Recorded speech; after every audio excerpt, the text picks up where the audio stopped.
25 जून वो काला दिन है जिस दिन देश में आपातकाल लगाया गया था। 25 जून 1975 को तत्कालीन प्रधानमंत्री इंदिरा गांधी ने संविधान की आत्मा को कुचलते हुए देश को इमरजेंसी की आग में झोंक दिया। इस दौरान देशवासियों को कई यातनाएं दी गई, मीडिया पर प्रहार किया गया, विपक्षी नेताओं को जेल में ठूस दिया गया, कई लोगों की जान चली गई। 5 जन एक्सप्लेन्ड के इमरजेंसी स्पेशल में आज हम आपको इमरजेंसी की 50 कहानियां बताने जा रहे हैं, क्योंकि इमरजेंसी के 50 साल पूरे हो गए हैं। इलाहाबाद हाई कोर्ट ने चुनावी गड़बड़ियों के लिए इंदिरा गांधी को दोषी ठहराया था। जयप्रकाश नारायण के नेतृत्व में उन्हें सत्ता से बेदखल करने के लिए आंदोलन चलाया जा रहा था। सत्ता जाने के डर से इंदिरा गांधी ने 25 जून की रात को देश में इमरजेंसी लागू कर दी। 50 वर्ष पहले 25 जून 1975 को लगाए गए 21 महीने के आपातकाल में सरकार ने कई बार संविधान में संशोधन किए। इस 21 महीने के अंतराल में 48 अध्यादेश लाए गए। इसमें राष्ट्रपति, उपराष्ट्रपति, प्रधानमंत्री और स्पीकर के पदों के लिए चुनाव को अदालतों के दायरे से बाहर रखना और प्रस्तावना में समाजवादी, पंथ निरपेक्ष और अखंडता शब्द शामिल जैसे संशोधन शामिल हैं। आपातकाल लागू होने के बाद 1975 में 26 अध्यादेश, 1976 में 16 अध्यादेश और 1977 में 6 अध्यादेश जारी किए गए थे। मीसा में संशोधन का पहला अध्यादेश आपातकाल की घोषणा के कुछ दिनों के भीतर 29 जून 1975 को जारी किया गया था। आपातकाल के दौरान मीसा संशोधन अध्यादेश को 4 बार और जारी किया गया और इसे संसद द्वारा मंजूरी भी दी गई थी। एक दिन बाद राष्ट्रपति फखरुद्दीन अली अहमद ने भारत का रक्षा संशोधन अध्यादेश जारी किया, जिसने सरकार को सार्वजनिक व्यवस्था बनाए रखने के लिए व्यापक अधिकार मिले।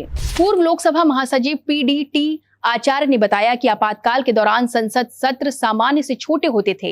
ये सत्र अध्यादेशों के स्थान पर विधेयकों को पारित करने और नए कानूनों को मंजूरी देने के लिए होते थे। अधिकांश विपक्षी सदस्य जेल में थे, इसीलिए विधेयक पारित कराना आसान था। आपातकाल के दौरान जारी एक अन्य प्रमुख अध्यादेश विवादित चुनाव यानी कि प्रधानमंत्री तथा लोकसभा अध्यक्ष अध्यादेश आया था।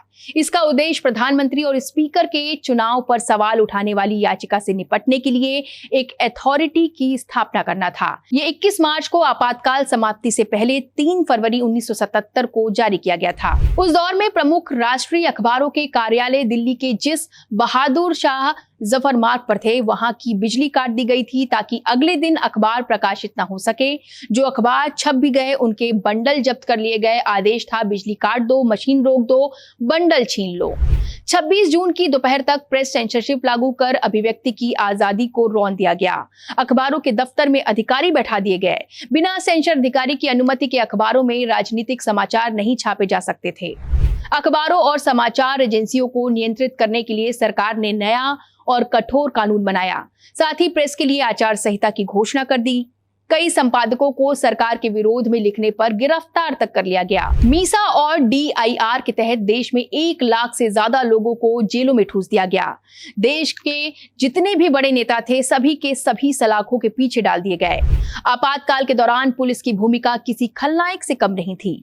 अपने ही देश की पुलिस के अत्याचार ब्रिटिश राज के अत्याचारों को भी मात दे रही थी, क्योंकि उन पर दबाव था। जो जहां जिस हालत में मिला उसे जेल की सलाखों के पीछे डाल दिया जाता था। नेताओं की गिरफ्तारी की सूचना उनके रिश्तेदारों, मित्रों और सहयोगियों तक को नहीं थी। जेल में बंद नेताओं को किसी से भी मिलने की अनुमति तक नहीं थी। उनकी डाक तक सेंसर होती थी और मुलाकात के दौरान खुफिया अधिकारी वहां मौजूद रहते थे। आपातकाल के शुरुआत में ही संविधान के अनुच्छेद 14, 21 और 22 को निलंबित कर दिया गया था। ऐसा करके सरकार ने कानून की नजर में सबकी बराबरी, जीवन और संपत्ति की सुरक्षा की गारंटी और गिरफ्तारी के 24 घंटे के भीतर अदालत के सामने पेश करने के अधिकारों का भी हनन किया था।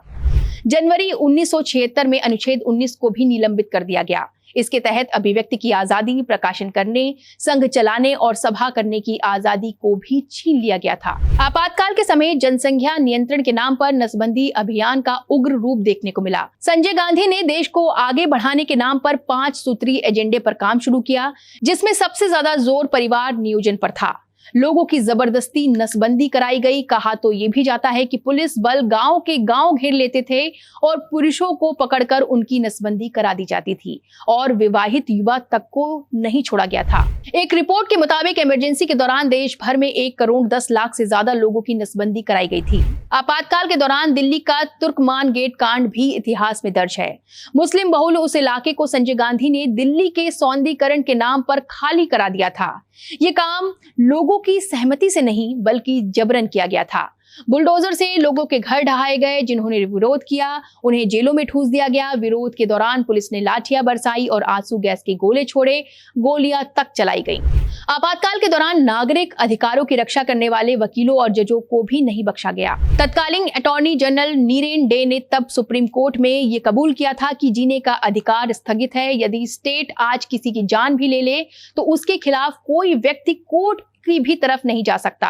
ऐसे मामलों को सुनने के लिए कोर्ट के अधिकार खत्म कर दिए गए हैं। ऐसा तो अंग्रेजों के राज में भी नहीं होता था।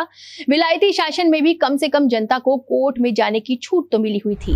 आर्थिक मोर्चे पर भी आपातकाल का काफी नकारात्मक प्रभाव पड़ा। इस दौरान आर्थिक नीति में मनचाहा परिवर्तन और श्रमिकों के बुनियादी अधिकारों को खत्म करने की कोशिश की गई। इस दौरान जहां कहीं भी मजदूर हड़ताल होती थी वहां उन्हें कुचलने की कोशिश की गई।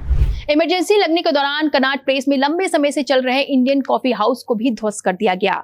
ये राजधानी के राजनीतिक कार्यकर्ताओं, लेखकों, रंगकर्मियों, ट्रेड यूनियन से जुड़े लोगों के बैठने का मीटिंग पॉइंट हुआ करता था। 25 जून 1975 को सोते हुए जेपी को दिल्ली से गिरफ्तार कर लिया गया। दिल्ली की रामलीला मैदान में विशाल रैली को संबोधित करने के बाद वो पीस फाउंडेशन, जो दीनदयाल उपाध्याय रोड पर स्थित है, वहां पर रुके थे।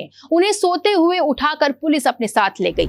आपातकाल की घोषणा के कुछ दिन पश्चात 4 जुलाई 1975 को राष्ट्रीय स्वयंसेवक संघ पर भी प्रतिबंध लगा दिया गया था और संघ के अंग्रेजी मुखपत्र ऑर्गेनाइजर पर भी प्रतिबंध लगा दिया गया था। कांग्रेस ने आरोप लगाया था कि संघ आपातकाल के खिलाफ लोगों को भड़काने, भूमिगत आंदोलन चलाने और हिंसा भड़काने में लिप्त है।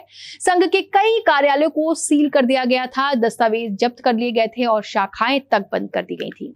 संघ के सरसंघ चालक बाला साहेब देवरस समेत हजारों स्वयंसेवकों को मीसा यानी कि maintenance of internal security act के तहत जेल में डाल दिया गया था। संघ पर प्रतिबंध के बावजूद स्वयंसेवकों ने भूमिगत रहकर कार्य जारी रखा, जैसे जनसंघ नेताओं की मदद करना, संदेश पहुंचाना, पर्चे बांटना आदि। संघ के स्वयंसेवकों ने जेल में बंद नेताओं को सूचनाएं पहुंचाने, प्रचार सामग्री छापने और आंदोलन को जीवित रखने का कार्य किया। जयप्रकाश नारायण ने स्वयं संघ की अनुशासन और संगठन क्षमता की सराहना की थी। संघ के कार्यकर्ता जेपी आंदोलन की रीढ़ बने।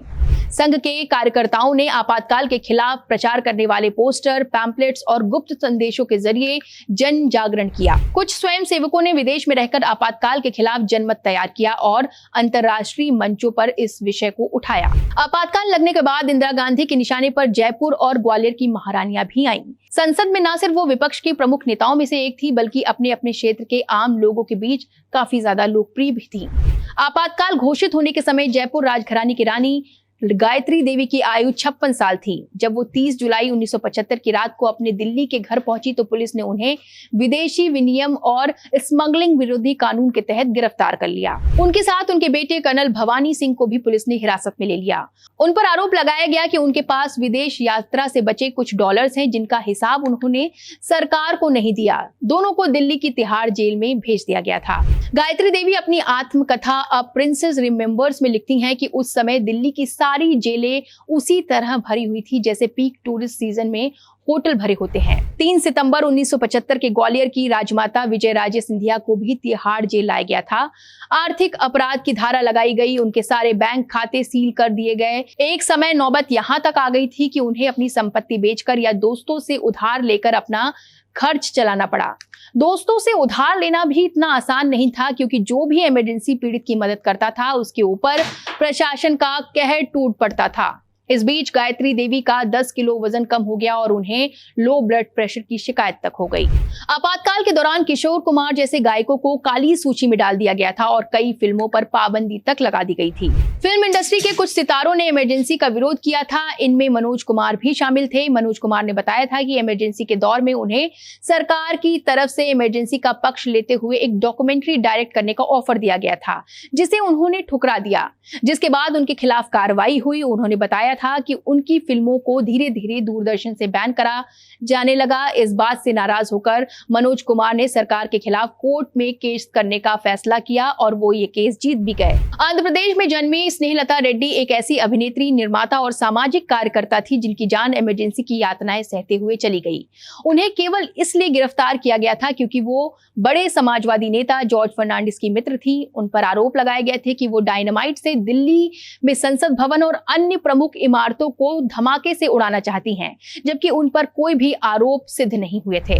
दिवंगत पत्रकार कुलदीप नैयर ने अपनी किताब इमरजेंसी रिटोल्ड में स्नेहलता रेड्डी के साथ हुए अत्याचारों का जिक्र किया था।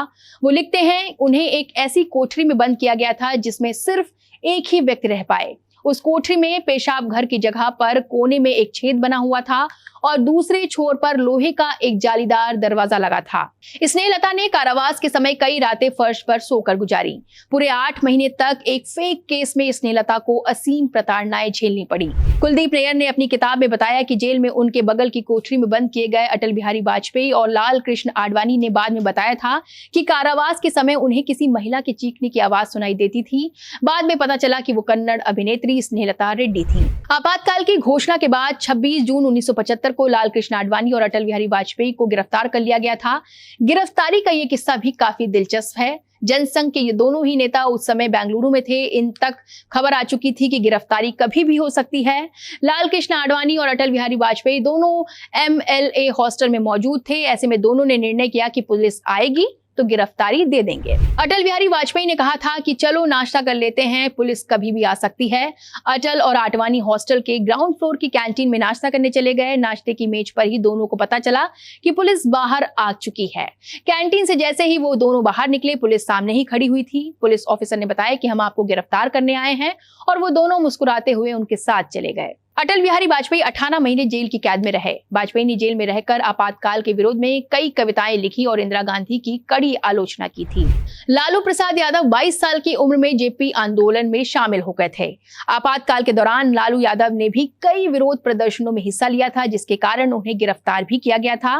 लालू यादव 1977 तक जेल में बंद रहे। आपातकाल के दौरान लालू यादव को मीसा कानून के तहत जेल में डाला गया था। यही वजह थी कि उन्होंने अपनी बेटी का नाम मीसा रखा था। बिहार के मुख्यमंत्री नीतीश कुमार इमरजेंसी के वक्त काफी सक्रिय थे और कई विरोध प्रदर्शन में शामिल हुए। नीतीश को 9 और 10 जून 1976 की रात में गिरफ्तार कर लिया गया था। नीतीश कुमार की गिरफ्तारी पर 15 पुलिस पदाधिकारियों और सिपाहियों को 2750 रुपए का इनाम मिला था। राजनाथ सिंह भी आपातकाल के दौरान गिरफ्तार कर लिए गए थे। ये दौर उनके लिए काफी पीड़ादायक था।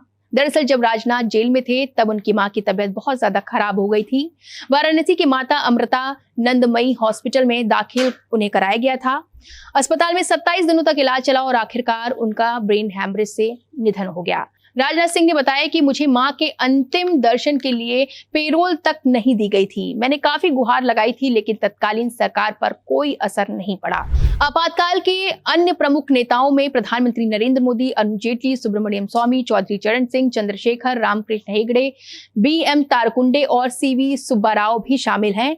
कहा जाता है कि PM मोदी ने पुलिस से बचने के लिए अपनी वेशभूषा तक बदल ली थी ताकि इंदिरा सरकार के अत्याचारों को जन जन तक पहुंचाया जा सके। इमरजेंसी के विरोध में केंद्र की बीजेपी सरकार ने हर साल 25 जून को संविधान हत्या दिवस के रूप में मनाने का फैसला किया है।